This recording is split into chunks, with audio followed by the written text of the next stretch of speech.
that General Tsadkan has agreed to join us this morning to give his perspective on the conflict in Ethiopia. I'm going to move very quickly because we have lots of people and not a lot of time. So General Tsadkan, of course, is one of the most important strategic thinkers of his generation in all of Africa, I would say. And he was the first Chief of Staff of the Ethiopian Forces. He was the architect of one of the architects of the war against the Derg, the successful war against the Mengistu regime, and he's currently a member of the Tigray Defense Force, his Central Command, Government of Tigray Central Command. So, General, I'm going to turn it over to you for your opening remarks and your opening reflections, and then we'll move to discussion and Q&A. So the floor is yours, General. Okay, thank you very much. Thank you for the introduction. As you have suggested and as the format of the discussion, I will give a brief discussion of what is on the ground with regard to the war that is being waged. It's not an ordinary conflict, it's a huge war. And at the same time, I will discuss some issues with regard to the peace process, and then there will be a question and answer session. First, what I would like to say is say something about the situation on the ground with regard to the war. This meeting is being recorded and or transcribed. Resumption of war started a month and a half ago. There were various fronts that the war was being conducted. At this time, the main effort of the government of Ethiopia and government of Eritrea jointly has concentrated mainly on the southern front, starting from Waldia up into Tigray, and western front, which is from western Tigray, Walkait, Badime area to Ndasilase, to Shire Ndasilase. Their target is to reach Shire Ndasilase. In this, all Ethiopian forces, there are 8 commands in Ethiopia. One command consists of 3 corps, and one corps in one corps there are 3 divisions. Altogether in one command there are around 12 divisions. There are 8 commands in the Ethiopian army currently, besides the commando and Republican Guards. And in addition to this, there are around 19 divisions of Amhara Special Forces. All those forces are fighting now against the Tigrayan government, Tigrayan authority. 5 of the commanders are in western Tigray, out of which 3 are attacking Tigray from Eritrea. Northwestern Command, Eastern Front, Eastern Command and Southern Command, plus 3 commando divisions. 2 commanders are attacking from western Tigray, from the direction of Gondar to Adarkai, and from the direction of Walkait towards the town of Shararo. 2 commanders and special forces are attacking. 2.5 or something like that are attacking from the direction of Waldia. So those are the forces that are attacking the forces of Tigray. On top of this, all Eritrean forces, including reserve, have been mobilized. Those are generally around 54 divisions, out of which 6 are mechanized divisions. around half of all those forces are, around 24 divisions, are attacking Tigrayan forces from western Tigray in coordination with the Ethiopian forces. Around 5 to 6 divisions attacked from the eastern front, from the Barahle direction towards Mekelle. And I think you might have heard what has happened. This force has been temporarily neutralized. Whether the Eritrean forces will continue to mobilize forces in that direction and attack Mekelle is something that we are going to see in the future. The rest of the forces of Eritrea are in the highlands of Eritrea, around Zalambisa, Tarha, and Mandafara, Adukhala direction. In the whole war, the main support of mechanized forces is from Eritrean forces. The Eritreans have relatively more mechanized units, more tanks and more artillery. They have a huge arsenal of ammunition. They don't have any problem because they have taken a lot from the Ethiopian army, and they are being replenished continuously from Addis Ababa. Logistical support is from Eritrea. Aerial support, we have to confirm yet, but including drone support is coming from Asmara, from Eritrea. Command both as a strategic and operational level is mainly vested on Eritrean generals. So the main architect and implementer of this war is Eritrean government, with the permission, close coordination and invitation of the Ethiopian Prime Minister. In this huge war where close to around 1 million people from both sides are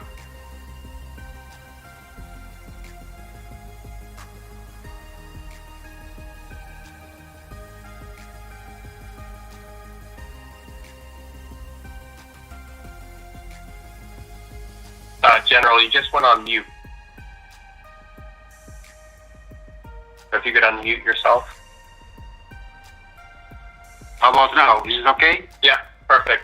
You cut off right after you said there was 1 million men mobilized on each side. Yeah, roughly around close to 1 million, out of which close to slightly less than 1/4 are forces under TDF. The rest are from the other side. In this huge war where we are blocked for the last roughly 3 years, Tigray was blockaded 1 year before the war, and it has continued, especially after the government of Tigray controlled Mekelle. We are left alone with no other option except to fight for our survival. It is a declared intention of both the government of Abiy Ahmed and the government of Isaias Afwerki to finish not only TPLF and its associates, but Tigrayans in general, because of who they are. This war is, in my opinion, a regional war. It has extremely far-reaching implications. If they get their way, the whole geopolitical landscape will change. Isaias will be the boss of the region. He has already brought Abiy Ahmed into his pocket. Abiy Ahmed doesn't have any other alternative except obey what Isaias has told him. It is public secret that Isaias' next target is the Sudan. So the whole region, if Isaias could break the resistance of TDF and the Tigrayan people, he is out to dominate the region and implement his version of governance, which is very much known. I don't need to go into that detail. So this is the consequence. And on the other hand, if the Tigrayan resistance prevails, there will be a chance for the region to restructure the whole politics in a way that benefits the general public, all Ethiopians, including Eritreans as well. So it has far-reaching strategic implications in shaping the geopolitical situation in this part of the world where, as it's known, this region is situated in the western part of the Red Sea. The strategic significance of the Red Sea is very much known. I don't need to go into that detail. Above all, even if they win, even if which is not foregone conclusion, which is difficult because we are fighting for our survival and we'll fight on how we know to fight. But hypothetically, if they win, there will not be peace. Almost half of Ethiopian defense forces are in Eritrea. Whether those forces will be extricated or come out of Eritrea willingly is doubtful, because Isaias has a habit of retaining those forces and using them for his own purpose. And Isaias, Eritrea cannot dominate Ethiopia, even if they wish so, because it's not a matter of Abiy Ahmed. The whole Ethiopian population will not accept the domination of tiny Eritrea, huge Ethiopia, which has far-reaching implications. And Ethiopia cannot again reconquer Eritrea. So the scenario, even if this war has been has gone according to their script, it does not bring peace. It will bring another level of complicated political security challenges to the whole region. Of course, there are other actors in the region which have come to this region as well. For example, I don't think anybody could predict clearly what the role of the Russians and the Middle Eastern countries will be in this part of the world, because there is a relationship, established relationship. They have their own national interests and geopolitical interests. They will try to use Isaias as a vehicle to further their interests in the region.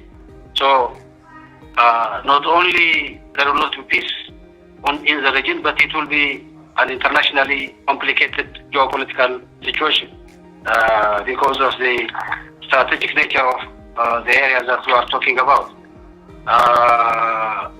So if I say this much about the nature of the war, who is actually leading and the architect of the war, the next issue will be how do we extricate ourselves from the current predicament that we are in. For us, Tigrayans, peace is a strategic choice because of what we are, who we are, where we found ourselves to be. Only we demand that there is a credible and impartial peace process. We don't want to be controlled and dominated by other forces. We want to have a fair share of our role in the political dispensation of Ethiopia. But the current arrangement is such that the desire is to not only dominate and control Tigray, but exterminate the population. I'm not talking to exaggerate the situation. They have done it in the past. They will continue doing it in the future. They are doing it currently in the areas Eritreans and Ethiopians control in western Tigray, in Abiabo. They are raping, they are looting, they are killing, they are exterminating people. That's what is happening. So the only chance left for Tigrayans is to fight for survival or demand a credible and impartial peace process that will resolve the problem. We have negotiated, confidentially, but now I don't think it's no more confidential process. I don't need to go into the details. We have met 3 times with the Ethiopian authorities.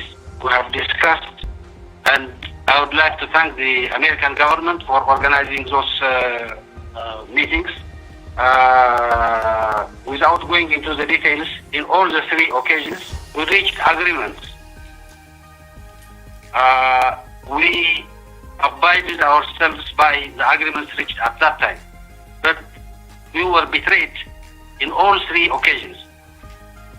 The last being the one that was done in Djibouti, where we came out with a clear proposal of cessation of hostilities. And of course, what needs to be done in the cessation of hostilities.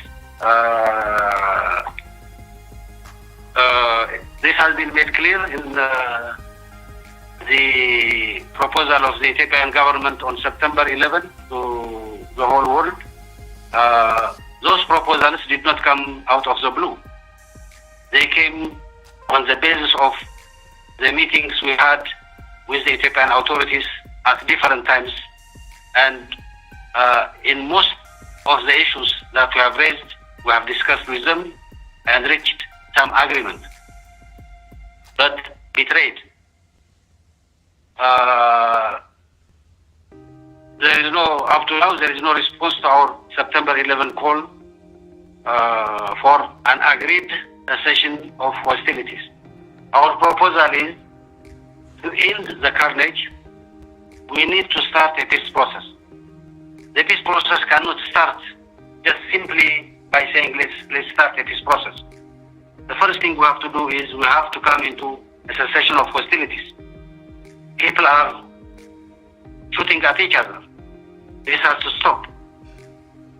There is a carnage that's being done. This has to stop. The first thing to do this is a cessation of hostilities. As you all know, cessation of hostilities is transitory. It can go to peace or it can go to war. We, from the Tigrayan side, would like it to go into a peace process. We don't want it as a truce. We want it to go into a peace process where we agree a credible and impartial peace process. The objective of the cessation of hostilities has to be to create a conducive environment for the peace process to resume and peace prevail in Ethiopia. To do this, there are certain things that we feel have to be done. Number one, the cessation of hostilities with its clear objective of, putting it to lead us into a peace process. Certain conditions have to be fulfilled. Those certain conditions are conditions that are not negotiable by international law. There has to be unfettered access for humanitarian aid. The service has to resume. It shouldn't have been blocked in the first instance. The constitutional boundary arrangements have to be respected, because this is not only an issue of Ethiopia, but it's an issue of Tigray, but it's an issue of Ethiopia as well. It could be discussed in appropriate time, but this has to be accepted as a modus operandi of the government with regard to border issues. Foreign forces has to go out, because in the presence of foreign forces, not only simple spectators, but the main architects of the war, there will not be peace. So during the cessation of hostilities, those forces has to go out. The force that has invited them, is cooperating with them, working with them, has to publicly tell them to go out of Ethiopia, out of Tigray. And there are other two important things that we feel should be fulfilled during the cessation of hostilities. Number one, there has to be a credible and impartial peace process architecture agreed. This peace process architecture has to have within itself, important structures like, mediators, like a group of panelists who mediate the process. Those have to be credible and agreed by both parties. And if there is no agreement by both parties, there are mechanisms to resolve this. There has to be international guarantors, simply to see the process go through and be finalized. More than that, the peace process needs a safeguard, to be safeguarded, because there are external actors who doesn't want this process to hold. The international guarantors have to give guarantee to the whole peace process and at the same time secure the peace process itself, diplomatically, economically, whatever it takes. There has to be international experts who advise on the integrity of the peace process. There has to be a monitoring and verification mechanism to see that agreements are carried out properly. When we say this, we are saying we are ready to commit ourselves to such an arrangement. We would like the international community to commit to such an arrangement as well. We would like our partners, if they are serious, to commit to such an arrangement.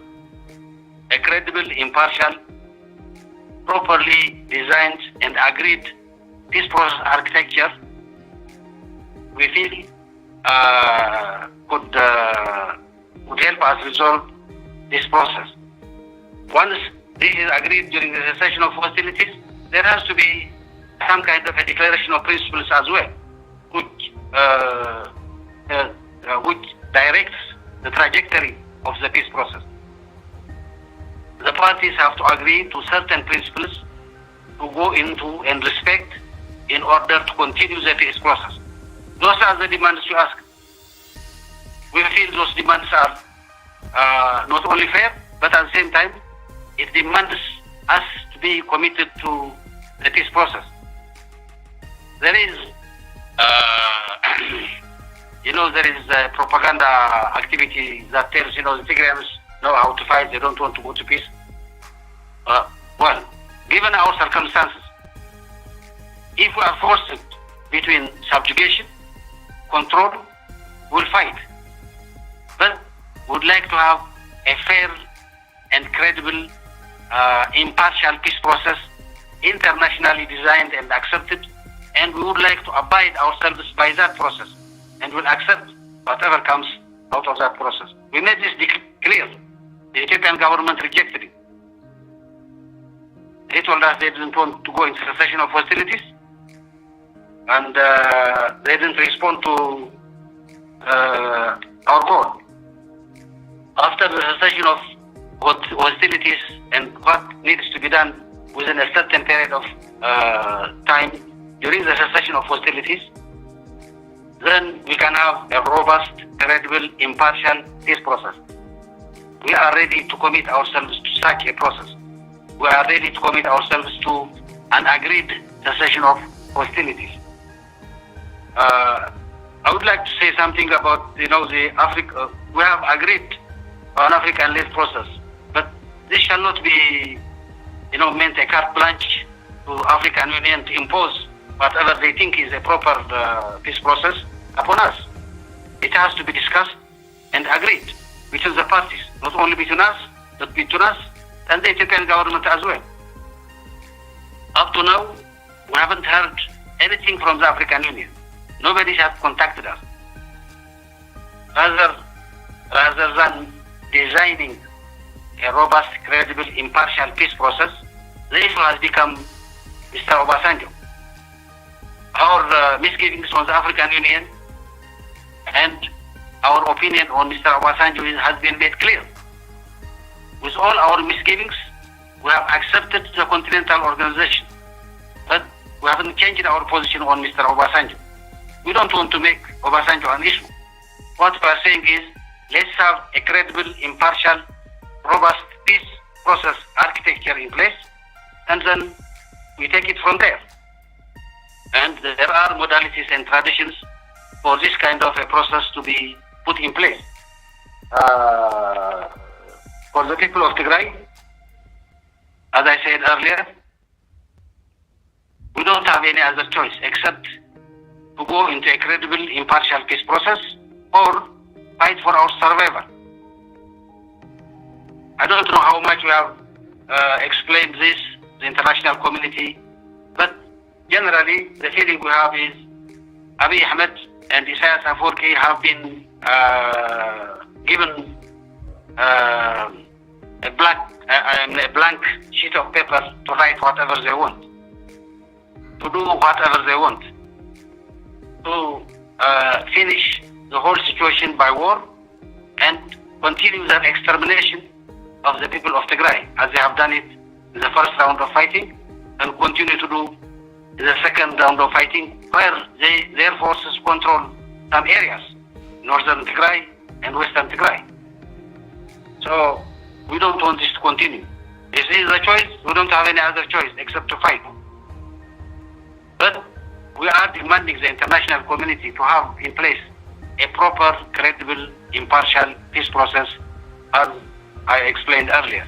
This starts with an immediate agreed cessation of hostilities. Once we stop shooting at each other, then and do certain things that will create a conducive environment for peace, then we go into a peace process that will culminate in a comprehensive ceasefire agreement.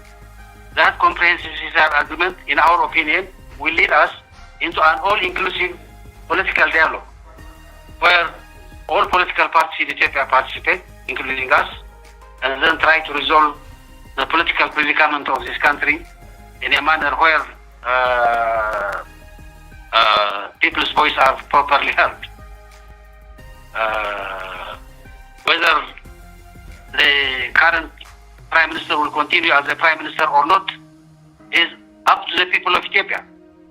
They have to choose their leader, and that's how it should be decided. But one thing that has to be clear is the fate of the state of Ethiopia and the fate of one leader are two different things. The fate of the state of Ethiopia is now under serious jeopardy. We are begging, let's go into a peace process and try to save the state of Ethiopia.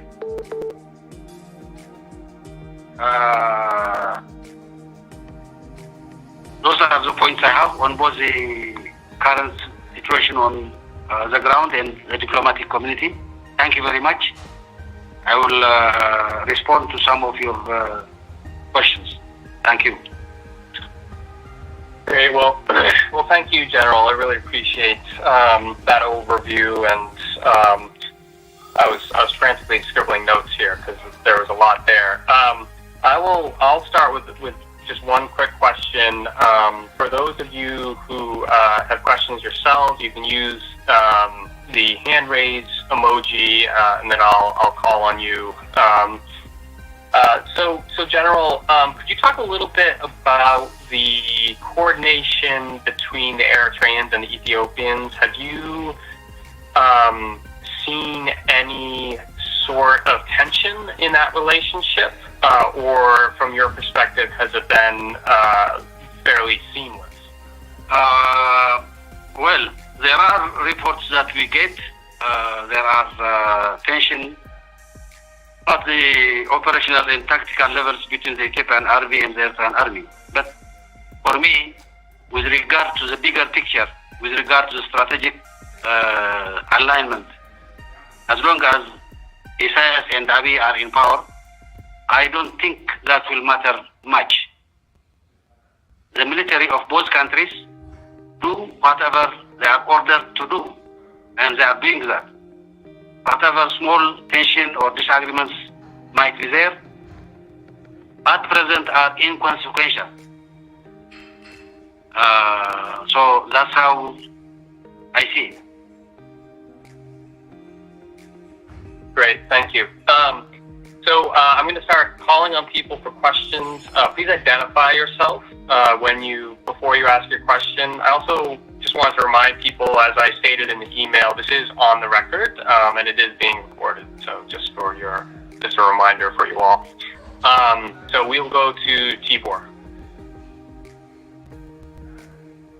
Okay, General, thank you very much again for joining us.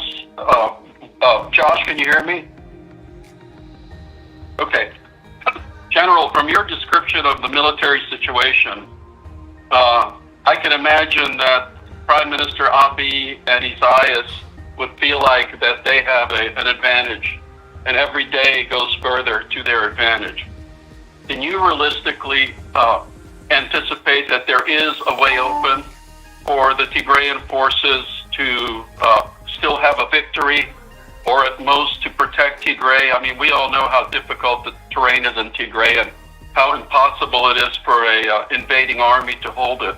So if you have to maintain the military posture, are the Tigrayan Defense Forces capable of doing that? Again, thank you for joining us.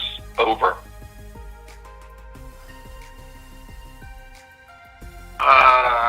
Well, thank you, Ambassador Tibor. We are fighting a huge war. I don't think it will be easy for me to predict the outcome of that war.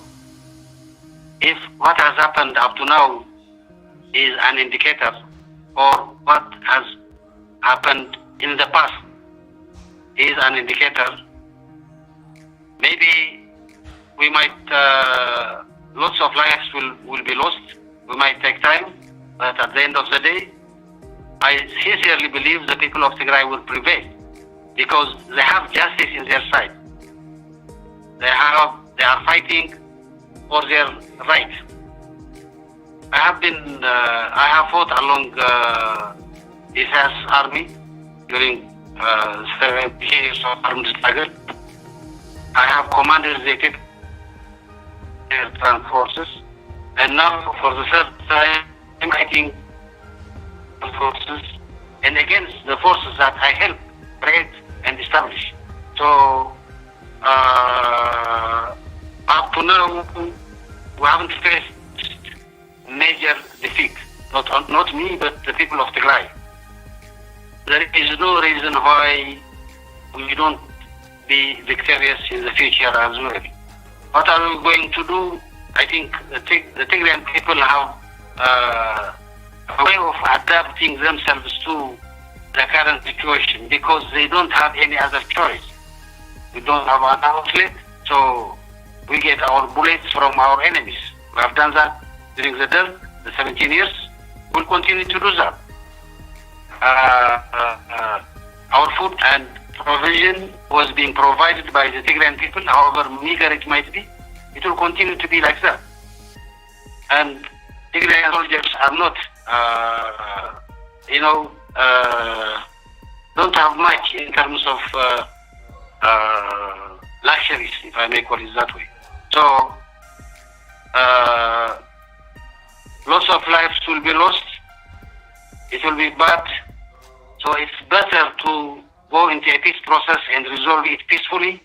But if we have to fight, we know how to adapt the fighting, and we'll continue fighting. And at the end of the day, since we are fighting for justice, for our rights, for equality, the Tigrayan people didn't ask for anything. They just elected their own government, and Isas and Abiy came and started the war.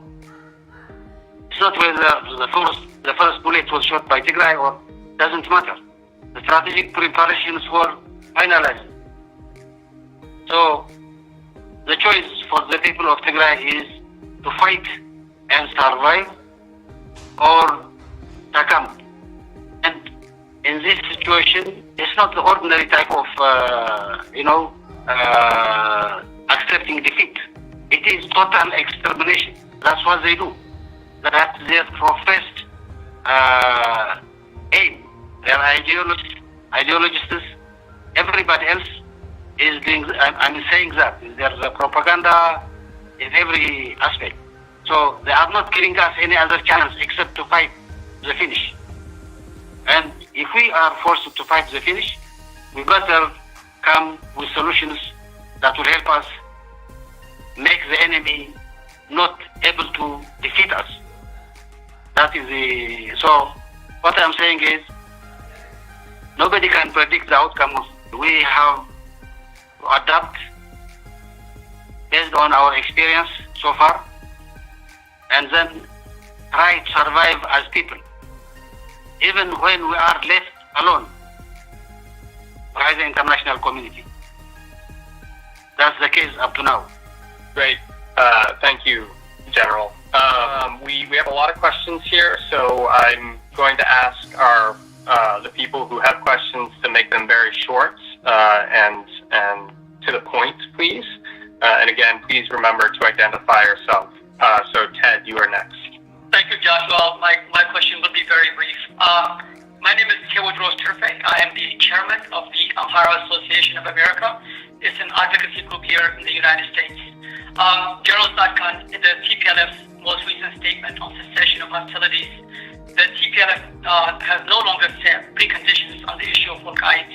We believe this is a positive development and hope this is a sign the TPLF has finally accepted the current status quo and historical administration of Wolkite and Raya. As an organization, we have issued multiple statements condemning all human rights violations by all belligerents and have demanded unfettered humanitarian access for all Ethiopians. However, our organization, international human rights organizations, and many media outlets by both Ethiopian and Western have documented gross human rights violations committed by TPLF militias in what amounts to a genocide, including massacre of thousands of Amhara civilians, rape of thousands of Amhara women, millions of Amharas displaced, blocking aid to areas within Amhara region held by TPLF, and destruction of civilian infrastructure. And similar crimes have been committed against Afar civilians by the TPLF militias. How does the TPLF envision a lasting peace between Amharas, Afars, and Tigrays while the TPLF forces continue to commit war crimes? Thank you. Number one, for the record, the government of Tigray, by the way, I'm not a member of the TPLF, I'm a member of the government of Tigray. The position of the government of Tigray is not to accept the status quo. The position is things have to go back to November 2020, status quo ante. The administration has to come to Tigray. Displaced people, about 1,200,000 of them, have to go back to their place, resume their normal life, and if need be, there is an issue to raise about, to who that area belongs, then there is another constitutional process that we can discuss and agree. But at first, it has to come back to the agreed constitutional administration. So I think you need to get this straight. We did not abandon that precondition. The only thing we said is, let's have a cessation of hostilities and discuss those issues. Second issue is, you can talk a lot about atrocities committed by the Tigrayan forces. I'm not here to enumerate this or that, but the position of the government of Tigray and the position of the leadership of TPF is, let's have a credible organization to verify who committed what kind of atrocities. We have been calling for an international investigation on this issue. If we are found to be guilty, we will live up to it. But we are very confident what our forces have done. We have a proper rules of engagement of the Tigrayan army. We have penalized our soldiers who have committed crimes, and this and other kinds of human rights abuses, human rights crimes, with a clear intent of exterminating the people of Tigray, are two different things. In any case, I'm not here to argue whether we have done this or that, but our position is, let credible international investigators come, investigate it, and then let the guilty party be known. It is the Ethiopian government who is refusing this, not the Tigrayan government. That's what I would like to say. Thank you, General. So, Sina, the next question to you. Thank you so much. Thank you so much, General Tsadkan, for speaking to us. My name is Sena Jimjimo. I'm the director for Oromo Legacy Leadership, an advocacy organization representing over 50 Oromo community. First and foremost, I want to say that our sympathy and heartfelt pain to the people of Tigray is the number one thing I want to restate. We feel the pain. We've seen the atrocity the Ethiopian government, along with the Amhara regional government, Amhara Fanos, and Eritrean soldiers have committed to your people. that I myself, I cannot imagine the pain you people feel, and I appreciate that you're speaking here and telling us. Though my people itself is the victim to TPLF, but what's happening to the people of Tigray, it is unimaginable. Your survival is a miracle. May God be with you guys. So my question quickly is, one, why do you think, the U.S. government have not really pushed Ethiopian government to keep the bargain 3 times? You say that they made a deal. Second, quickly, is the Amhara Fanos. Just this week, over 100 Oromos were killed by Amhara Fanos. Amhara Fanos are accused of genocide in Tigray about a year ago. Right now, there seems to be division, but they have focused their atrocities into Oromia. They've done hundreds of people. They have killed hundreds of people in other regions than Tigray, then back to Oromia. So, what's with your analysis? Because you have not really called out much on the Fanos recent involvement. The third question quickly is about the TPLF and oil-laced relationship. What's the argument? Is there, if there's something that you can say? And again, thank you so much, Josh, for the opportunity. Well, thank you very much for the sympathies that you have expressed to the people of Tigray. I really appreciate. With regard to the issues of the relationship of OLA and TDF, this has been forged some years and a half ago. If at all there is anything, this tells that the Tigrayan authorities and TDF are trying their best to save the state of Ethiopia on the clear understanding and participation of all Ethiopians. That's the whole purpose. This goes to the Amharas, to all sorts of people in Ethiopia. In my opinion, there are 2 clear trajectories of state building in Ethiopia. One is the multinational federal democratic system, which has been established by the victory of the APRDF, with all its problems and excesses. But the trajectory is Ethiopians have to govern their own affairs by themselves and then cooperate in building the Ethiopian state together.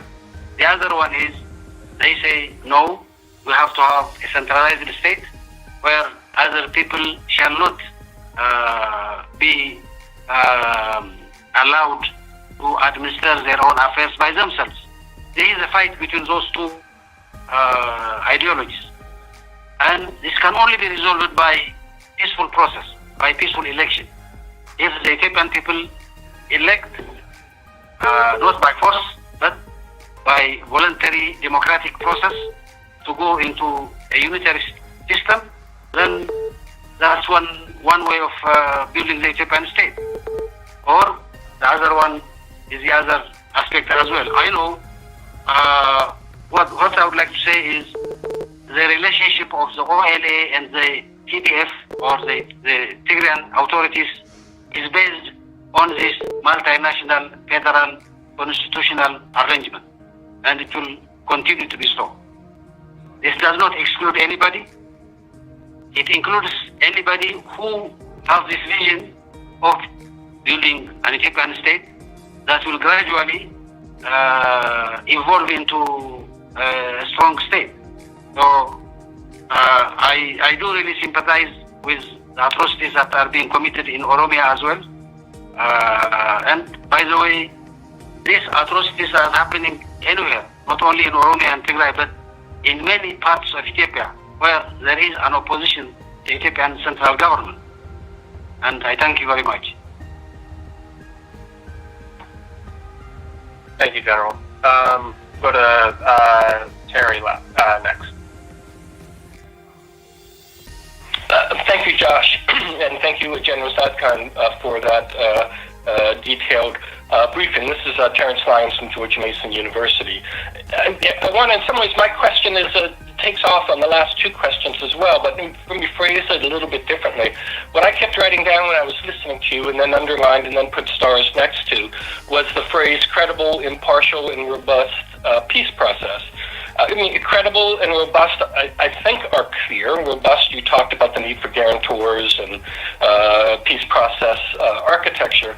What is not as clear to me is what you mean by impartial. And let me put my question directly this way.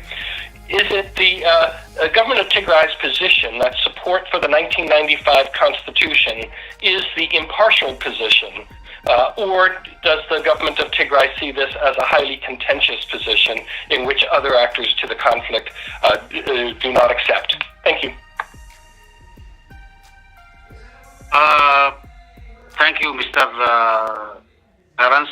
And our position, the position of the government of Tigray, is any peace process that shall go forward has to accept, in our opinion, it is, of course, contingent to our other partners to accept this as well, has to accept the 1995 Constitution as a basis for resolving the conflict in Ethiopia. We don't see it as impartial. Well, I know there are other forces who say this has to be scrapped. Well, this has to be scrapped on the basis of the will of the Ethiopian people. It shall not be scrapped by means of arms. That's where the problem comes. If this is put into a verdict of the Ethiopian population, it gives all chances of amending it, see the experience so far, and then develop it. Or other parties might say it's not for us, and we shall go our own way. So, but if I have clearly understood your question, I don't see it as impartial. I see it as a basis for resolving the problems in Ethiopia, not only in Tigray, but in other parts of Ethiopia as well.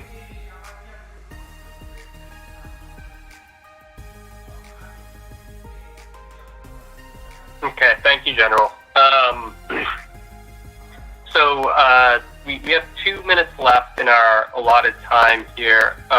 General, do you have an extra 5 minutes to spare if we go a little bit long? Fine, go ahead. Okay, great, thank you. So Johannes, you're next.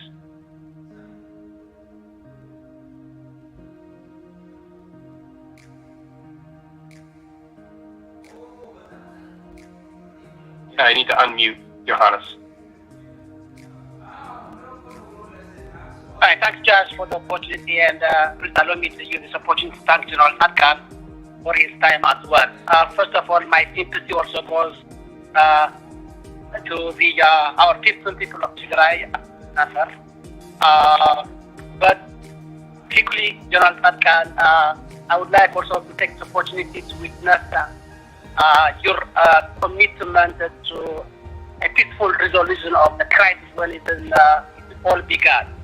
And I'm extremely happy to see you as one of the negotiators along with Advocate in this process. And it is my prayer and my hope that you will help the international community as well to make sure that this crisis to be peacefully resolved.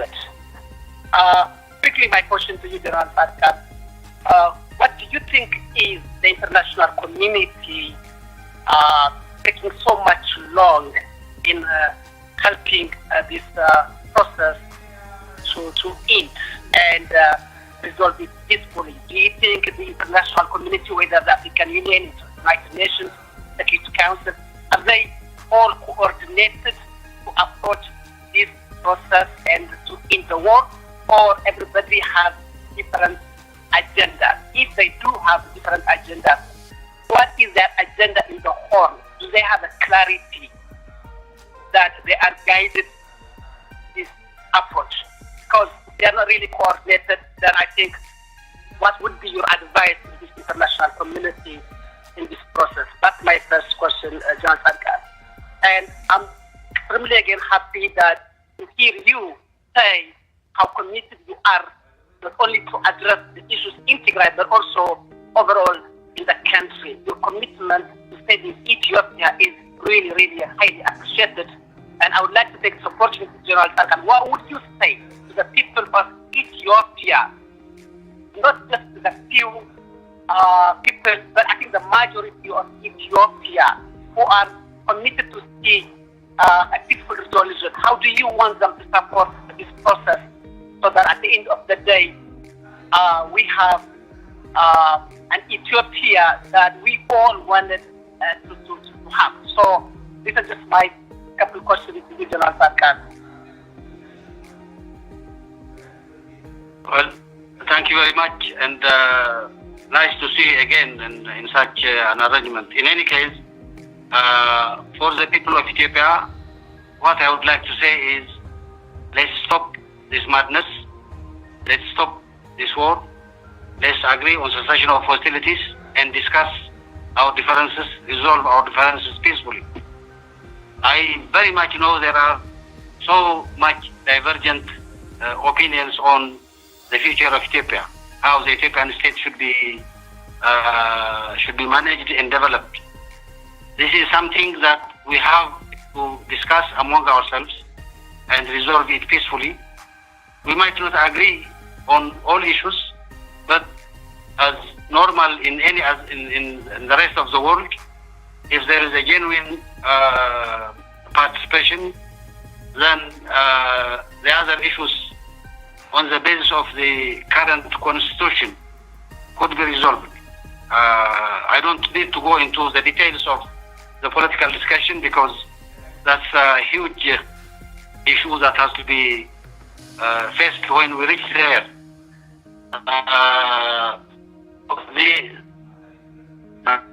You asked about the international communities. Number one, I would like to again appreciate the American government for their commitment so far and assisting the process to come into an understanding in the past. Above all, I really appreciate what the American government has done in terms of humanitarian aid to the people of Tigray, which reached the people of Tigray at a very critical moment. Apart from this, then there are issues that I don't understand either. It is for the American government to explain. I have put the strategic significance of this war. Isaias is the architect of this war. He is leading the whole thing. He has allied himself with the Russians and trying to make it a regional war. And we are here fighting for our right, for our survival. It looks like recently the international community have allowed both Isaias and Abiy to get their way, do whatever they can to defeat us militarily for 1 month and a half, non-stop, day and night fighting. The international community is watching. We are blockaded. We have no outlet. We don't have any resources, but this has continued. Why is the international community, who have clearly put our proposal on a peace process to start from a cessation of hostilities and then continue the next process, but there is no strong reaction to make it happen? Why is that so? I don't know. It is for the international community to respond, to see, and do something. And actually, to be honest, I feel this kind of interaction will help in forging opinions for this peace. That's what I can say. General, thank you so much for your time. I really appreciate it, and I appreciate your perspective on this. And there's sort of a paradox here where you're an accomplished general and military thinker, but I think many people who know your career are also aware that you're a peacemaker or someone who wishes very much for peace. And I think everybody on this call wishes for that as well. So let us all hope and pray for that comes quickly. In the meantime, thank you again, General. Thank you, everybody, for joining us. appreciate your time and wish you all the best. And I'll give any final comments to you, General. Thank you very much. Thank you very much. And I appreciate the participation in this discussion. I hope it will help bringing ideas towards peace. Thank you. Thanks, General. And thank you, everybody who joined.